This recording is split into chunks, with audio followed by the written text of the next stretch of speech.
Hi all അസ്സലാമു അലൈക്കും. ഇന്ന് നമുക്ക് നല്ല ടേസ്റ്റി ആയിട്ടുള്ള ഒരു സ്വീറ്റ്സ് ഉണ്ടാക്കാം.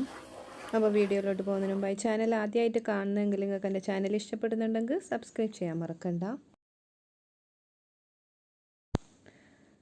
അപ്പോൾ ആദ്യം ഒരു പാനിലേക്ക് 3 ടേബിൾ സ്പൂൺ നെയ്യ് ഒഴിച്ച് കൊടുക്കാം.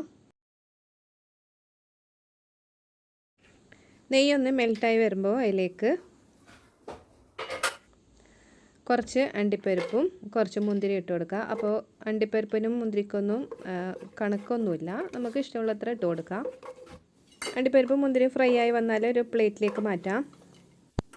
ഇനി അതേ നെയ്യിലേക്ക് തന്നെ വെള്ളം ഒഴിച്ച് കൊടുക്കുക. അപ്പോൾ ഞാനിത് 3 കപ്പ് വെള്ളം ഒഴിച്ച് കൊടുത്തിട്ടുണ്ട്. ഇനി ഇതൊന്ന് തിളച്ച് വരുമ്പോൾ ഇതിലേക്ക് 1/4 ടീസ്പൂൺ റെഡ് കളർ ചേർത്ത് കൊടുക്കുന്നുണ്ട്. പിന്നെ ഒരു 1/4 ടീസ്പൂൺ ഏലക്കാപ്പൊടിയും ചേർത്ത് കൊടുക്കുന്നുണ്ട്. ഇനി ഇതൊന്ന് നന്നായി തിളച്ച് വരുമ്പോൾ ഇതിലേക്ക് 1 കപ്പ് റോസ്റ്റ് ചെയ്ത റവ ഇട്ട് കൊടുക്കുന്നുണ്ട്. അപ്പോൾ റവ ഇട്ട് കൊടുക്കുന്ന സമയത്ത് നന്നായി ഇളക്കിക്കൊണ്ടേയിരിക്കണം, അല്ലെങ്കിൽ കട്ട കെട്ടിപ്പോവും. അപ്പോൾ ലോ ഫ്ലെയിമിലിട്ടിട്ട് വേണം ഇത് ചെയ്തെടുക്കാൻ. ലോ ഫ്ലെയിമിലിട്ട് ഇങ്ങനെ ഇതുപോലെ ഒന്ന് ഇളക്കിക്കൊണ്ടേയിരിക്കണം. അപ്പോൾ ഇതുപോലെ നന്നായി കുറുകി വരും. ഇതുപോലെ വെള്ളമെല്ലാം വറ്റി ഒന്ന് കുറുകി വരുമ്പോൾ ഇതിലേക്ക് 1 കപ്പ് പഞ്ചസാര ചേർത്ത് കൊടുക്കുക.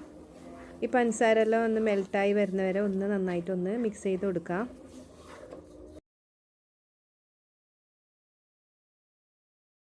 അപ്പോൾ ഇതാ പഞ്ചസാര എല്ലാം മെൽറ്റായി വന്നിട്ടുണ്ട്. ഇനി ഇതിലേക്ക് ഒരു 2 നുള്ള് ഉപ്പ് ചേർത്ത് കൊടുക്കുന്നുണ്ട്, ടേസ്റ്റ് ബാലൻസ് ചെയ്യാൻ വേണ്ടിയിട്ട്.